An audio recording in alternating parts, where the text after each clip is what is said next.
Borderlands 3. The combat in Borderlands 3 is just pure, unfiltered chaos in the best way possible. You've got guns that shoot other guns, grenades that create black holes, and even weapons that yell insults while you fire them. It's not just about how many guns there are, though there are a lot. It's how creative and ridiculous they are. Every time you pick up a new weapon, you never know if it's going to completely change how you play, or just make you laugh out loud. And let's not forget the movement. They've really amped it up in this game. You can slide, mantle, and just zoom around the battlefield like a maniac. It makes every encounter feel dynamic and keeps the adrenaline pumping. There's nothing quite like sliding into cover, tossing out your action skill, and watching as absolute mayhem unfolds around you. Now let's talk about the world. Or should I say worlds? This isn't just Pandora anymore. Nope. Borderlands 3 takes you to multiple planets, each with its own unique vibe. You've got lush jungles, neon-lit cities, and even deserts that feel alive with danger and opportunity. It's a visual feast, and the art style? Still that iconic comic book-inspired look, but sharper and more vibrant than ever. It's like someone took a Saturday morning cartoon, threw in some chaos, and cranked it up to HD. Now, I know some people think the story in Borderlands 3 might be a bit wild or over the top, but that's kind of the point. It's unapologetically zany. And for me, that's a big part of the charm.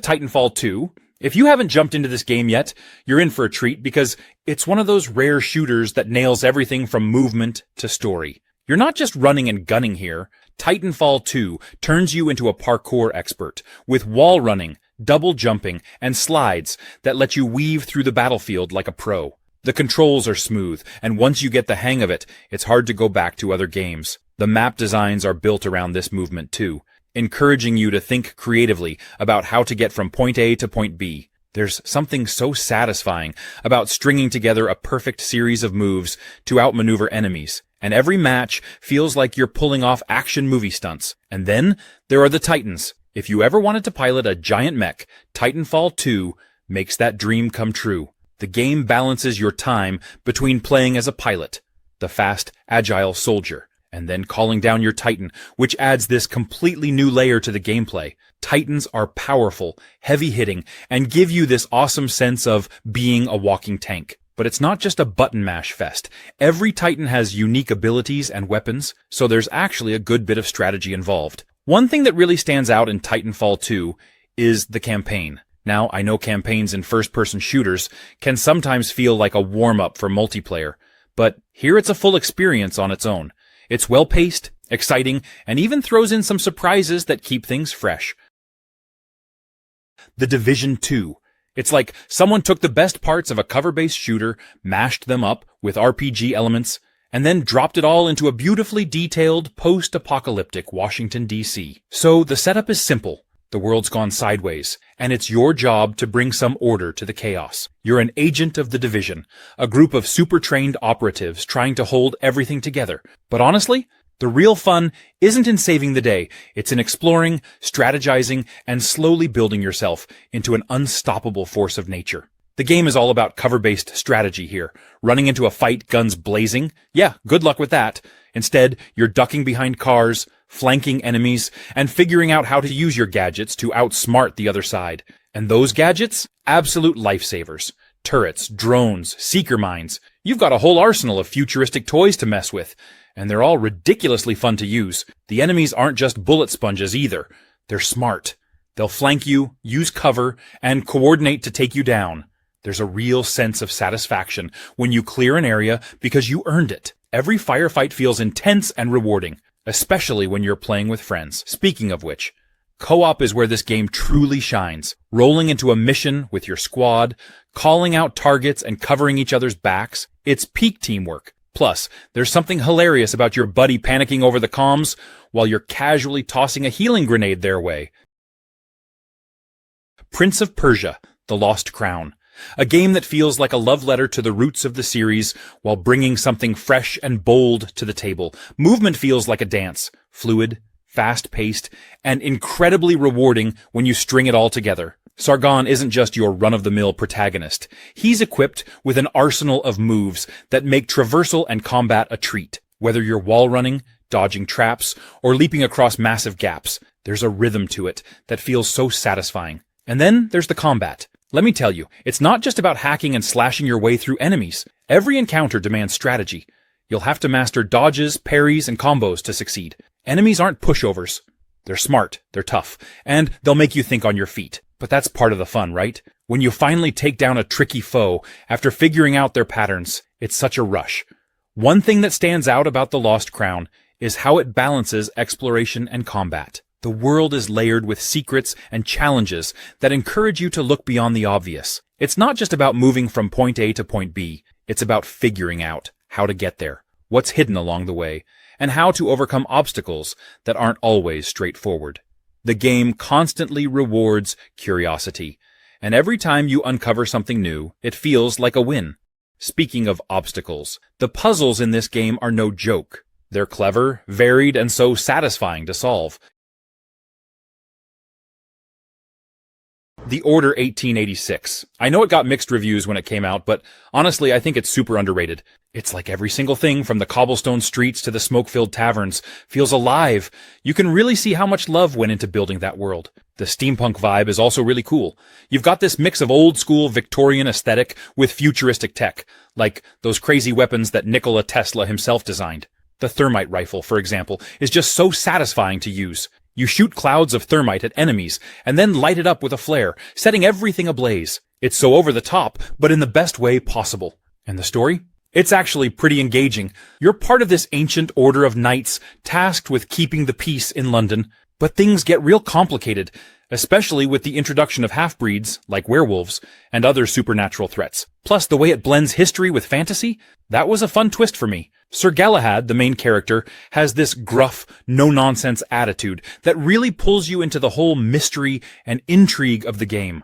I liked how he's conflicted, dealing with betrayal and questioning everything around him. It gave the game more emotional depth than I expected. The gunplay is solid too. It's not a massive, open-world shooter, but for a more linear experience, the mechanics work great. Each weapon feels unique, and the cover system is smooth. And those cinematic quick-time events? I know some people aren't fans of QTEs, but here they blend so well with the action. It feels more like you're playing through a movie. Elden Ring Night Reign, a game that takes the sprawling open-world design and layered combat mechanics the series is known for, and builds on them with a darker, more intense focus on tactical gameplay and exploration. It doesn't just expand on what worked before, but introduces a whole new depth to how you approach challenges and the way you navigate its world. At its core, this game is all about mastering the art of combat while uncovering the secrets of a sprawling, interconnected world. It's packed with dangers around every corner, but each area feels like it has its own personality. The environments are rich with detail and designed in a way that encourages you to explore every nook and cranny.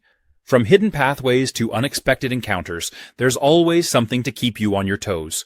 The combat system is as layered as ever. The focus on precision and timing remains central, but there's a stronger emphasis on adapting to unique encounters. You're not just swinging a sword or casting a spell, you're learning the strengths and weaknesses of your enemies, and figuring out how to use your arsenal effectively. Whether it's experimenting with new weapons or mastering a fresh ability, the game gives you plenty of options to keep things interesting. The addition of new mechanics brings another layer of depth to gameplay. There's a heightened focus on nighttime exploration, which changes the dynamic of how you approach the world. Some areas feel more dangerous after the sun sets. BioShock Infinite. This game had a huge amount of hype before its release, and when it finally came out, some people loved it, and others felt it was a step down from the more atmospheric and horror-focused tone of the first two games in the series. One of the big reasons it got some backlash was that it moved away from the darker, more claustrophobic setting of Rapture to the bright, floating city of Columbia. Instead of lurking around creepy corridors, you're soaring through the sky on rails, fighting in these grand, open environments. That change in tone didn't sit well with some players who were hoping for the same intense, eerie vibes they got in the original BioShock. The combat also shifted to be a lot more fast-paced and action-heavy, which wasn't everyone's cup of tea. Some fans missed the slower, more strategic approach of the earlier games, and they felt like Infinite was a little too much like a standard first-person shooter. The introduction of Elizabeth as an AI companion, while praised by many for how well she was integrated into gameplay, also rubbed some players the wrong way, feeling like it made the game more linear or scripted. Yeah, it's different from the first BioShock, but that doesn't mean it's bad. In fact, it's bold for even daring to be so different. It tells a complex, layered story that's still talked about today, and while the gameplay might be more action-heavy, it's polished and engaging. So while BioShock Infinite has its detractors, it's absolutely worth playing. Monster Hunter World, a game that's all about epic hunts, incredible creatures, and just a whole lot of fun. If you've ever wanted to feel like the ultimate hunter, taking down massive, fantastical beasts with a giant sword, or hammer, or bow, or even a bagpipe, then this game is calling your name. And trust me, once you start, it's hard to put down. The combat in Monster Hunter World is intense, but in the best way possible. You've got so many weapons to choose from, each with its own feel and playstyle. There's something for everyone. Whether you want to get up close and personal with a giant sword, keep your distance with a bow, or support your friends with a hunting horn, it's all there. Each weapon has its own learning curve, but mastering one feels incredibly rewarding. And the game doesn't rush you. You can spend hours just getting comfortable with different weapons and finding out which one really clicks for you. The best part about hunting, though, is that it's not just a straightforward swing till it drops kind of deal. You've got to pay attention to the monster's movements, study its behavior, and figure out when it's vulnerable. Every hunt is like a puzzle, and it's up to you to figure out how to take down each monster. It's challenging, but never frustrating, and every victory feels earned. You'll find yourself thinking, okay, maybe just one more hunt, over and over again. The monsters themselves are really the stars here. Each one is so unique, with its own behaviors, attack patterns, and quirks. Hitman World of Assassination, a game where the phrase, plan your work your plan, is both your mantra and your challenge. You're not just playing as Agent 47, you become the ultimate bald-headed assassin, blending into environments like a shadow, while orchestrating some of the most ingenious takedowns you can dream up. You're thrust into a series of sprawling, intricately designed locations, where your goal is to eliminate high-value targets. Sounds simple, right? Wrong. The brilliance of Hitman lies in the how. Sure, you can go in guns blazing, but where's the fun in that? This game dares you to be patient, to observe, and to use your imagination. It's about transforming everyday objects into tools of chaos, turning a muffin into a weapon, or a chandelier into your silent accomplice. Each mission gives you dozens of ways to accomplish your goal, and none of them are wrong. Want to disguise yourself as a waiter and poison someone's drink? Go for it. Feel like triggering a Rube Goldberg chain reaction of destruction? Absolutely. Prefer to be the ghost who no one ever saw coming? That's valid too. The sheer number of possibilities is overwhelming, in the best way possible. But don't think this is all smooth sailing. Hitman loves to keep you on your toes. Plans go wrong. Guards get suspicious. NPCs wander into places they absolutely shouldn't be. And that's where the game really shines, when you're forced to improvise. Oh, and the replayability? Insane. The Witcher 3. It's one of those games that just sticks with you. I mean, where do you even start with a game like this? For me, it's the world, you know? Like when you're roaming through those dense forests, or just riding Roach across a field at sunset. There's this vibe that's hard to describe. The world feels so alive, even if it's grim and full of monsters. And you know how in a lot of games, side quests are just filler? Not here.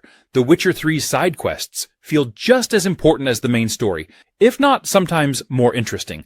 Like, you could be hunting down a werewolf one minute, and the next, you're getting involved in the political affairs of some random village. Every quest feels like it has its own little narrative arc. It's like playing through mini-stories, all packed into this huge world. One of my favorite things, though, is how the game handles monsters. It's not just about swinging your sword around. There's actual strategy involved. You read up on your target, learn its weaknesses, and prepare the right potions or oils before diving into battle. It really makes you feel like you're Geralt, this professional monster hunter who knows what he's doing. But it's not just about the scenery. The characters, man. You've got Ciri, Yennefer, Triss. They're so well written. Every time I made decisions in the game, I actually felt like they mattered. I mean, how often do you get that in games? Honestly, Every time I play The Witcher 3, I catch something new.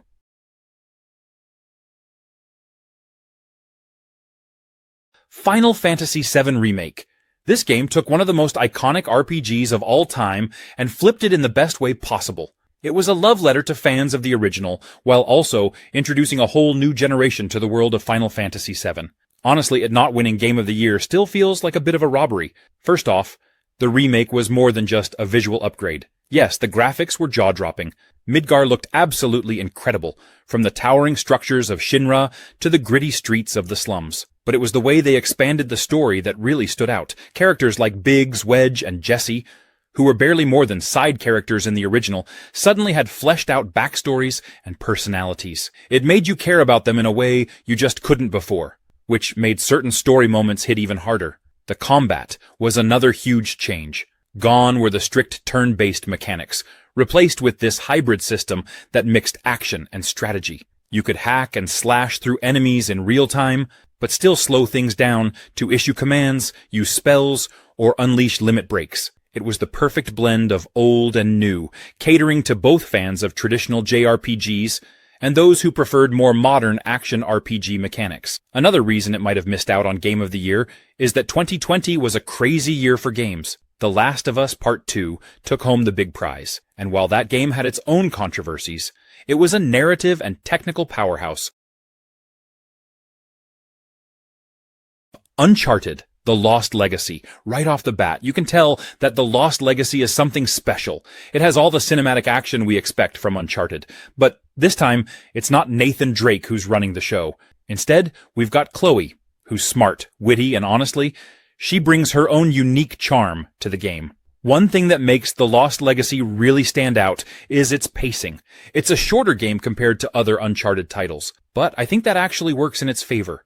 It doesn't overstay its welcome. Instead, it packs all the best parts of Uncharted, the thrill, the exploration, the witty dialogue, into a streamlined, punchy experience that just flows. Every chapter feels meaningful, and there's no filler. You're either uncovering secrets, taking in stunning views, or engaged in some seriously intense action sequences. The combat feels great, and The Lost Legacy knows how to ramp up the tension. You'll be sneaking through enemy camps, dodging explosions, and getting into some pretty epic shootouts. Chloe and Nadine each have their own combat styles, which makes for some fun team dynamics. Nadine's more of a punch first, ask questions later type, while Chloe is a bit more of a thinker. Seeing them work together, especially in tight situations, is super satisfying.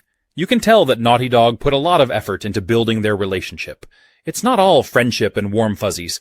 These two come from different backgrounds, and they've got a history that's, well, complicated. Mass Effect Legendary Edition. If you haven't played the Mass Effect series yet, you're in for a serious treat. And if you have, well, this remastered edition is the perfect excuse to dive back into one of the most iconic sci-fi RPGs out there. Right from the start, the game just grabs you. You're Commander Shepard, and your choices shape the entire galaxy. The stakes feel huge, but what's cool is that you're never just watching the story happen. You're actively making choices that change everything. And I mean everything from little side stories to major plot twists. It's one of those games where you actually feel the weight of your decisions. And that's rare. And the galaxy? It's incredible. You're exploring different planets, seeing all these unique alien cultures, and uncovering a rich sci-fi world with every mission. It's like living in your own sci-fi epic, from the action-packed battles to the quiet moments of exploration. The Legendary Edition really brings this world to life too, with upgraded visuals that make each planet and environment feel fresh, vibrant, and epic in scale. The combat is a blast too. Whether you're going full biotic powers or charging in guns blazing, there's a style that fits however you want to play. And with all the upgrades and tweaks in this edition, it feels smoother than ever, especially in the first game, which has been brought up to speed with the later ones. Plus, the Legendary Edition has smoothed out some of the rough edges, making it even easier for new players to jump in and get the full experience. Alien Isolation. I don't think I've ever played a game that kept me on the edge of my seat like this one did. You know how some horror games throw constant jump scares at you? Not here. This one's all about that slow building tension. You're literally never safe. It captures that feeling of dread from the original Alien movie perfectly. And let me tell you, the atmosphere in this game is top tier. The space station is so incredibly detailed, like straight out of the 1970s vision of the future. It has that grimy, lived-in feel, which just adds to how isolated you feel. The lighting is phenomenal too. I remember creeping through these dimly lit corridors with shadows dancing everywhere. The vibe is so good, you just feel like you're there. And that's half the reason this game works so well.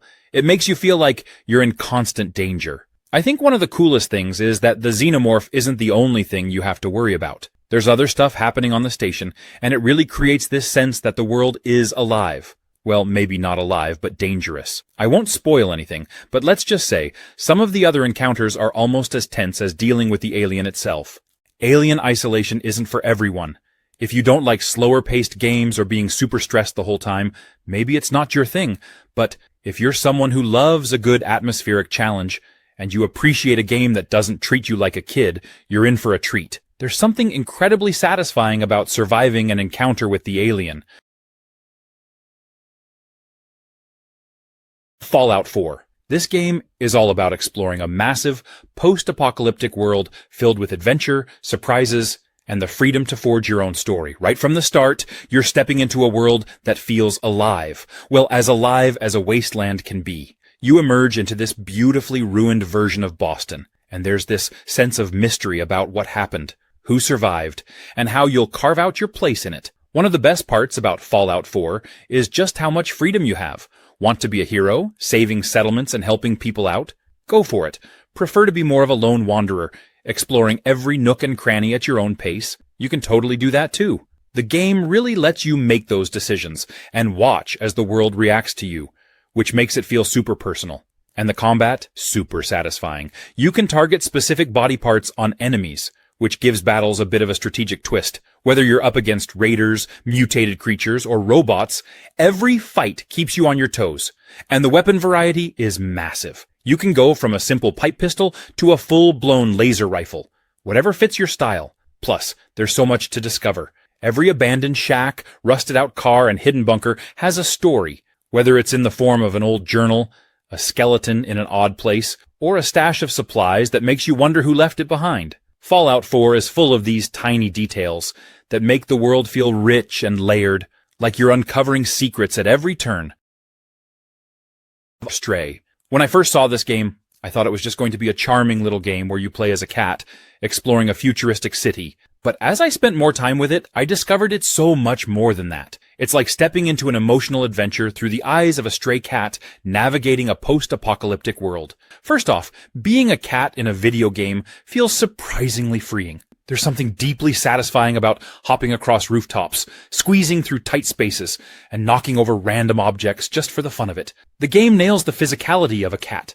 Every move feels so fluid and lifelike. It makes you think about how the world looks from their perspective, so close to the ground, yet always agile and in control. The world building in Stray is amazing. It's this blend of cyberpunk and decay, full of neon lights and towering buildings, but also a deep sense of isolation. The city itself feels alive, not in the way you'd expect, but more like it's holding its breath. You meet these small robots along the way, and they're oddly human in their interactions with you, despite being machines. They add a lot of heart to the game.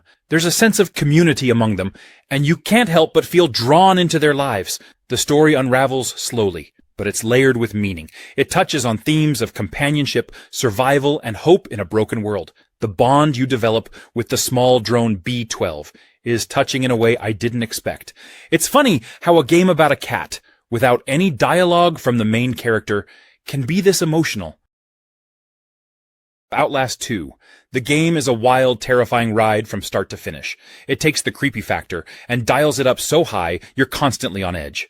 If you thought the first Outlast was scary, this one's here to remind you it can always get worse. First off, Outlast 2 does something amazing with its setting. You're dropped into this isolated backwoods area that feels like it's completely detached from the rest of the world. The story has you playing as Blake Langerman, a cameraman looking for answers about a mysterious murder, and, of course, you're not exactly welcomed with open arms. One thing I really love about Outlast 2 is how it forces you to use your camera to survive. You're relying on it for night vision in pitch black areas. But here's the kicker. The battery drains so fast. There's this constant panic about running out of juice. And when you hear something moving in the darkness, that dread just skyrockets. It's a beautiful kind of torture. Honestly, the camera itself feels like a character because you're always thinking about it, babying it, just hoping the battery lasts through the next nightmare. And when the camera dies in a dark place, pure terror. But it's not just about being scared. Outlast 2 does such a great job at making you feel helpless. There's no fighting back, no weapons, no hero moment where you suddenly become this badass. Nope, it's all about running, hiding, and surviving. You have to pick your hiding spots carefully, crouch through cornfields, dive under beds, and hope nobody finds you. Every noise feels like a threat. Mortal Kombat 11. The game that takes everything you know and love about this legendary franchise and cranks it up to 11, literally. The combat feels tight, responsive, and packed with layers of depth. Whether you're a button masher or someone who's memorized every single combo in the series, the game caters to all kinds of players. It's easy to jump in and start throwing punches, but mastering a character, that's where the real fun begins. And speaking of characters, the roster here is incredible. You've got old favorites, some unexpected returns, and a few surprises that will definitely keep you on your toes. Each fighter feels unique, with their own playstyle, moves, and, of course, those iconic fatalities. Seriously, the fatalities in this game are a spectacle. They're gruesome, sure, but they're also so over the top that you can't help but laugh and cringe. It's like a masterclass in creative chaos. But it's not just about fighting, it's about strategy. Mortal Kombat 11 introduces new mechanics like the Fatal Blow and Crushing Blows, which add an extra layer of depth to each match. These aren't just flashy moves, they're game changers that can turn the tide of a fight if used wisely. It's all about timing and knowing when to strike, and it keeps every match feeling fresh and unpredictable. One thing that stands out is how accessible the game feels without sacrificing its complexity. If you're new to the series, the tutorials are super helpful, breaking down everything from basic moves to advanced strategies. Spec Ops: The Line. It's one of those games that messes with your expectations in the best way. I remember going into it thinking, oh, just another military shooter, right? At first glance, it looks like your standard third-person cover shooter. You're leading a squad, you've got your guns, sandstorms everywhere because it's set in Dubai, and it all seems pretty straightforward, but as you dig deeper, that's where things start to unravel. The story pulls you in directions you don't expect, and it really makes you question your choices, like seriously question them. What I loved about Spec Ops: The Line is how it uses the setting and the characters to play with your mind. You start feeling like the hero, but after certain missions you're like, wait, am I doing the right thing here? The game gets into some heavy stuff about the horrors of war and the consequences of your actions, which is something most shooters don't really touch on. It's more than just, go here, shoot this. There's a layer of guilt and responsibility that weighs on you by the end. Plus, the gameplay is solid. I mean, the shooting mechanics are great, the cover system works well, and the environmental destruction with the sandstorms is a cool twist. But really, the gameplay is just a vehicle for the narrative, and that's what elevates this game from being just another shooter to something special. You don't see a lot of games that really make you reflect on the violence in that way. Honestly, if you're into games that challenge you emotionally and mentally, while still delivering fun, engaging action, Spec Ops is a must. Ghost Recon Breakpoint. Ubisoft had a pretty solid reputation with the previous game, Ghost Recon Wildlands, so expectations were high for this one. But when Breakpoint dropped, it was met with a ton of criticism. People were upset with everything, from the bugs and glitches to the live service elements and microtransactions. Some felt the game had drifted too far from what made the Ghost Recon series great, tactical, squad-based military action. A lot of the backlash was around the game's focus on looter-shooter mechanics. Fans of the series weren't too happy about the addition of gear scores and loot systems, which felt more like something out of the Division rather than a tactical military shooter. That shift towards a more RPG-like system was jarring for longtime fans, and many felt it took away from the realism and immersion they loved about the franchise. Another big complaint was the lack of AI teammates at launch, which had been a staple in past Ghost Recon games. Instead, you were forced to play solo or with real players in co-op, and that left some players feeling like the experience was incomplete. But here's the thing. Ubisoft listened to the feedback. Over time, they patched the game, added new features, and really worked to improve the overall experience. AI teammates were eventually brought back, and many of the issues with bugs and balance were addressed. The game today is a much better, more polished version than it was at launch. Despite the rough start, Breakpoint offers a lot for fans of tactical shooters.